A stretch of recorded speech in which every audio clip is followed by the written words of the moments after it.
Matteenaal jee namichi eenyu maqaan isaa abbaa giddii moo abbaa nyottanii gurbaa Dubaay jiraatu kana hedduu tokko nama kofalchiisa matteenaal jedhe. Obboleewwan assalaamu alaikum warahmatullaahi wabarakaatuh. Kabajamtoota hordoftoota kiyya jirtu baga jiraatanii isaa kan nageessanii akkami nagaa qabdanii fayyaa qabdanii alhamdulillah rabbil aalamiin nagaa kiyya har'a geetiin jira shukrii rabbiin badin isinoo maal keessa jirtanii nageenya rahmaan bakka jirtanitti isin bira haa jiraatu isiniin jedha. Obboleewwan kiyya kanan beeku kanan hin beekne ka biyya keessa ka biyya alaa kafinyoona shahaadatu allaa ilaaha illallah walitti nu hidhe hundumti keessan obboleewwan kiyya jirtu warri amantaa biraallee baga nagaa taatanii bakka fayyaa qabaatan isiniin jedha. Har'allee dhufeen jira maaliin dhufte jechuun keessa hin oolamu osoo maal fidde dhufte naanan jedhini caaltuun dhuftee jirti. Caaltuun maaliin dhufte jechuun keessa hin oolamu caaltuu jaartii Muktaar anga jaartii Muktaaritti beeka. Har'a maal qabattee dhuftee akkuma viidiyoo irratti agartanii jirtanii gammachuu caaltuu fidee dhufe jechuudha. Gammachuu moo maal jenna gaasa namaan galuu piraankiidha ta'ee waan isaan beekne har'a jaarsa isee kalammaffaa qabattee dhuftee jirti. Caaltuun akkuma beekamu abbaa manaa isee wajjin walitti bu'anii wal shororkeessaa akka jiran namoo quba qaba jechuudha. Har'a ammoo firoo jettee kan ittiin deddeemtu kaan immoo waliin viidiyoo dalagan sana agartanii jirtanii jaarsa kiyya godhachuu deema jechaa jirti. Caaltuun itti cabsuu deemti jechuudha.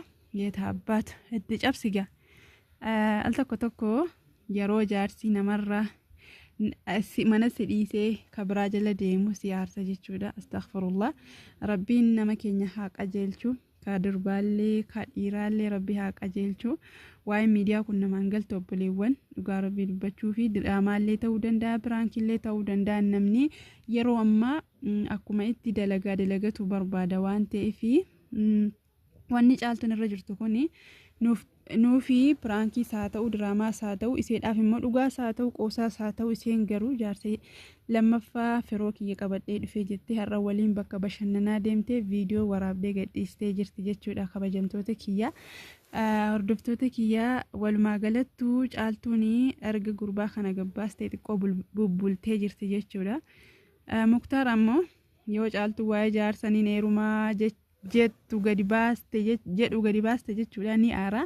Akkuma viidiyoo irratti agartanii caaltumee haa heerumtuun argaa ilmoo kiyya fudhattee nama biraa haa deemtu jedhee lola kaasa yookaan immoo rabshaa kaasa jechuudha. Viidiyoo irratti akka argutti ani ijoollee kana dhugaa dubbachuuf qaamaan hin beeku herra guddaa namaa jechuudha.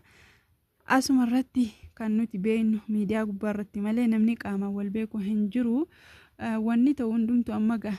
Yeroo ammaa kana wal fuuchuunis walii kuunis wal jaallachuunis wal jibbuunis miidiyaa gubbaa taatee jirti. Wallaahi rabbiin nu haa qajeelchu. Bultii kee keessatti jechuudha yoo waa tokko boora'insi wayii dhuftee miidiyaa kana gubbaa irratti agarta. Yoo loliisii wayii dhuftee miidiyaa kana gubbaa irratti agarta. Yoo jaarsa kee wajjin walitti aara qabaatte miidiyaa gubbaatti agarta jechuudha. Subhaanallah zabana fitnaa keessa jirra. Rabbi fitnaa kana jalaa nu haa baasu. Rabbi nu haa qajeelchu. Wallahi yoo nama tokko jaallattee bultii dhaabbachuu deemte miidiyaa gubbaarratti agarta. Miidiyaa gubbaarratti bultii dhaabbatta jechuudha. Nama akkanaa rabbiin hin taasisini kan ganaa bultiidhaaf deemullee rabbiin bultii dhokattuu bultii mi'ooftu rabbi isin taa'ee ijaaru obboleewwan kiyya kadhiira kadhalaa jechuudha.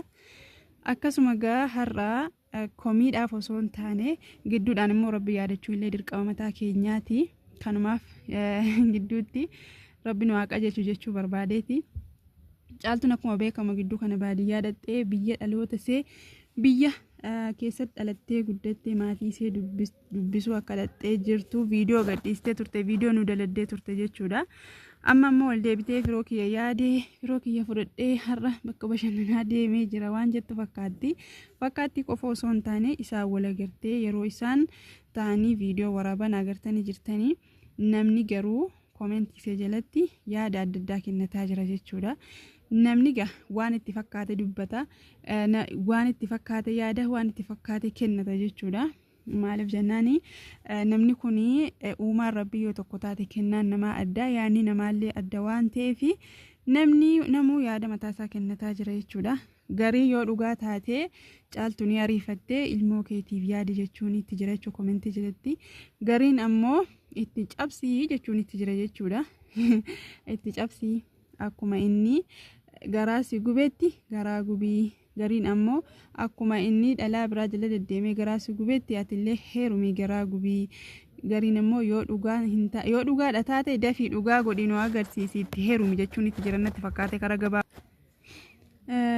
gariin ammoo nikaa isaa ofirraa buuftee jirtaayi yoo nikaa isaa ka ofirraa buufte taate yoo kan nikaa isaa ofirraa buufteeyyuu baatii 3 teessee iddaa eeggachuu qabda jedheen namuu waan barbaade yaada mataa isaa koomenti jalatti kennataa jira jechuudha. Caaltuun hundattuu libbii gooteetti deebisuutti jirti. Kana hunda keessaa kamtu naa ta'a ka calalu caaltuudha jechuudha. Naa ta'a jettee fudhattu caaltuudha jechuudha. Heerumuu duratti dhugaa akkuma namni tokko dubbatee nikaa ofirraa buusanii qulqullaa'uun barbaachisaadha yookaan immoo dirqama jechuudha. Nikaa nama baatanii heerumuun illee hin taatu nikaa har'a hiikanii heerumuun illee hin taatu jedhu warri ulamaa irraa beekan waan irraa beeku hin qabu akkan dhagayetti jechuudha. Caaltu faan immoo walii kanii wal dhiisanii isaaniif rabbitu wal beeka. Akka miidiyaa gubbaarra wal naannessan illee ta'uu dhiisuun mala jechuudha. Isaan dalagaarra jiraachuun malu yookaan piraankii jedhan sanallee ta'uun mala jechuudha yookaan diraamaa ta'uun mala. Namni yeroo ammaa kana jechuudha yaada adda addaa qopheessee yaada isaaf haala deemsisee haadha manaas taatu abbaa manaas taatu yaada isaaniif haala godhanii piraankii jedhan sanii fi diraamaa jedhan sana godha jechuudha. Namni irra guddaanii caaltuuf muktaaris akkas ta'uu danda'a hin beekamu waa'een ammaa kuni namaaf hin galu jechuudha. Kan isaan beeku isaanii fi rabbi tokkicha qofa jechuudha. Garuu kana keessatti namni waan adda addaa haasa'ee zambiif naannatuun ni jira jechuudha.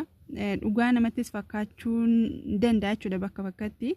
Akkasii daatotaa fi kabajamtoota kiyyaa mana hedduu na ajaa'ibee garuu dhugaadhaan ta'ee gaafa bultiin nama jalaa baddu namni ilmoo namaati ilma namaati waan ta'eef yaada yookaan murtee mataa isaa fudhata jechuudha.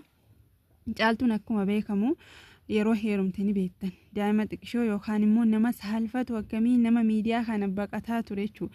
Har'a maashaallah sanaxaltee miidiyaa wal bartee iseenuu har'a nama qabdee gurgurte jechuudha. Ka gurguramu osoo hin taane maashaallah hedduu namatti toltee rabbisee haa gargaaru rabbisee faana haa ta'u bultii isaanii rabbiin haa walitti isaaniif haa qabu.